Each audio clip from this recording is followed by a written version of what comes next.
When a horror movie takes itself in a different location than what you're used to out of the franchise, they better do something creative with it.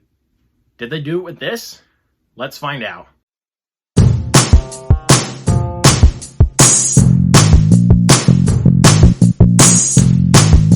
What is going on, fellow movie lovers, and welcome back to the Luke Ponto channel, here to bring you guys another brand new movie review. If you guys are new here today, welcome. Hit that subscribe button down below, that notification bell right next to it. Hit that thumbs up and share this video. You guys know what to do. And today, guys, oh boy, am I super excited. We're going to be talking about the newest film in the acclaimed horror franchise, Scream 6.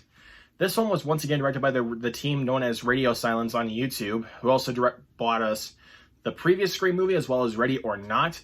And once again stars Melissa Barrera and Jenna Ortega as the Carpenter sisters, and also bringing back Hayden Panettiere and Courtney Cox. Dude, you guys have no idea how excited I was for this movie, especially since after the success of 5. Let's see if this one actually topped it. This movie follows the 4 survivors of the previous Ghostface murders as they leave Woodsboro behind for a fresh start in New York City. However, they soon find themselves in a fight for their lives when a new killer embarks on a bloody rampage. If you guys can't even tell behind me, especially with these over here, I'm a massive fan of the Scream franchise. I did review every single Scream movie last year in the build-up to this one. I love this franchise. I love the first film like most of us do. I love the second one. I don't like the third one at all. I really like Scream 4. And the 5th one from last year, I really dug. I also did watch-alongs for all these movies in the build-up to this movie. This was easily my most anticipated horror film of the year by a country mile. I'm a massive fan of this franchise, and I'm sure you guys couldn't even guess by this point. But I kind of walked in a little bit nervous, though, because, well, the thing I was most excited about was them setting it in New York. But I was also kind of nervous because whenever some horror films try to do different locations, they don't always work out the best. Hence the example of Friday the 13th Part 8, Jason Takes Manhattan. This movie easily beats it out by a country mile. This film I thought was freaking fantastic. I don't think the Scream franchise, in regards to the sequels, is going to get any better than this. This is now my favorite sequel of the franchise. It might actually be close up with the first film, just thinking about it, because I really do want to go see this movie a second time. And the crowd I saw this with was eating this movie up. We were screaming at the scream when we need to. We were cheering at the right moments. And, I don't know how, but this was, the first time that, besides Jackass Forever, the very first time that my theater actually turned into a reaction crowd.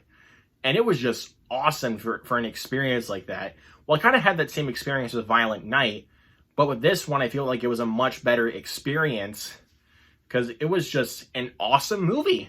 So what can I say that I loved about this one? Well, I love the New York setting. They actually did utilize the New York setting better than obviously Jason Takes Manhattan, because most of that movie's on a boat. This one, they're actually setting it in New York and actually taking use of that setting and culminating it into the best way they can. And it really does work for the film's favors. It's really well shot. It's got some really well done kills.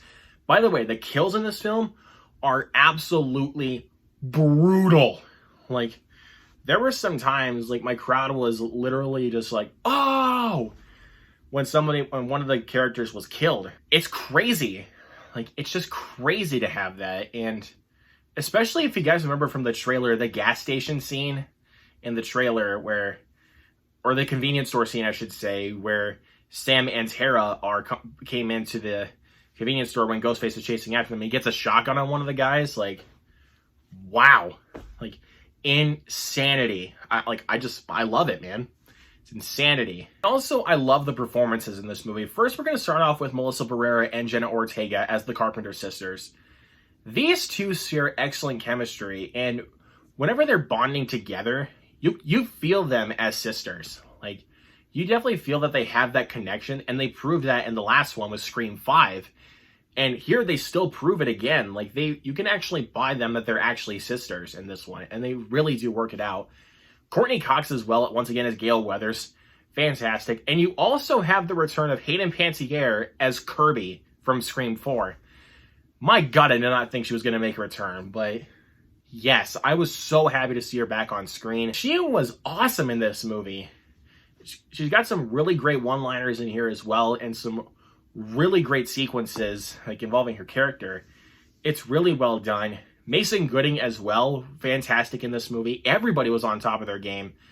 And the reveals at the end, don't even get me started, man. The reveals were insane. Like, my crowd was just like, what?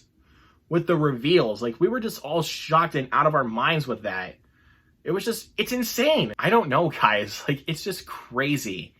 And again, like, whenever you utilize the New York setting, it really does work. And the opening scene in this film, the first 15 minutes, were fantastic. Like, it might be the best opening in a Scream movie, next to 1 and 5 for my personal money. And it's just really well directed from the Radio Silence team. They did fantastic with it. It's such a well written film. The meta aspects of this film are not so heavy handed like they are in some of the other previous installments, like the second one. But whenever they utilize any meta segments in this movie, they actually take it to the advantage. And it actually feels like they needed that for the movie. It didn't really feel like it was just, oh, just throw it all in there. Let's just make all the random references to movies possible. But they actually were able to work it out with this one, and I was really appreciative of that. Like, it's great. I love that about this movie.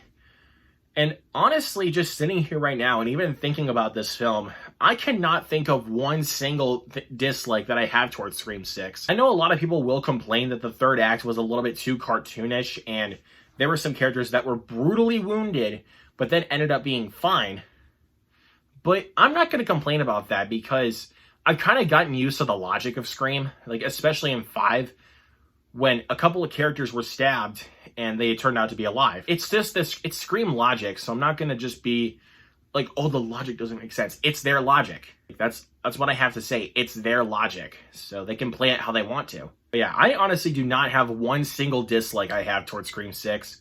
And even sitting here now, this might be my favorite movie of the year so far. I didn't think anything was going to be Creed 3, but this movie far surpasses it for me.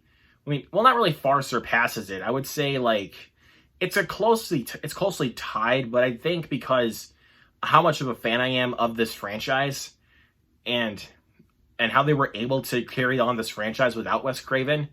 And also, Sidney Prescott does not return in this movie.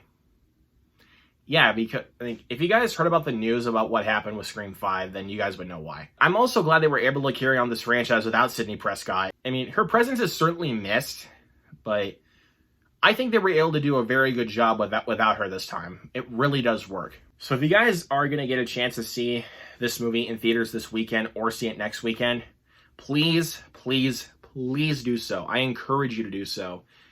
Or even if you're not a big fan of the Scream franchise, you might love this movie. I'm going to guarantee you that. You might love it. Not sure, but I'm sure you guys will love it. It is absolutely awesome, and I highly recommend you guys go see this movie right now. I am absolutely giving Scream 6 its well-deserved 5 out of 5. I know you guys are going to be thinking I'm crazy for saying that score, but look, I just had such a blast with this movie. And it was everything I could have asked for out of this franchise. I'm ready for Scream 7. Like, if they're going to make a 7th movie, depending on how well this one does, bring it. Because, come on, man. I love this franchise. I mean, just bring on the next one. I am so ready. I'm there. And there is an after credit scene that I do feel was pointless. It was funny, but it felt kind of pointless to me. But again, I'm not downgrading this film just because of that. Just fair warning you. But of course, this is my opinion. Let me know down in the comments below what you guys thought of Scream 6. Is this your favorite of the franchise? Is this your favorite sequel? Also, let me know what your favorite Scream movie is down in the comments. I would love to hear you guys' thoughts and much, much more. And one last friendly reminder, hit that subscribe button once again and that notification bell right next to it. Hit that thumbs up and share this video. You guys know what to do. I got more reviews coming your way very, very soon. I am going to finish my Phantasm series. I still get to review Phantasm 5. And after I do my Phantasm 5 review and my Phantasm franchise ranking, I will be announcing my next retro review series. So that'll be a lot of fun. Got a few watch-alongs coming in. We got Puss in Boots coming in, and also Halloween Ends to conclude that franchise. Y'all are the best. Thank you so much for watching. If you guys want to see more content from me, make sure you subscribe, and I will see you guys next time.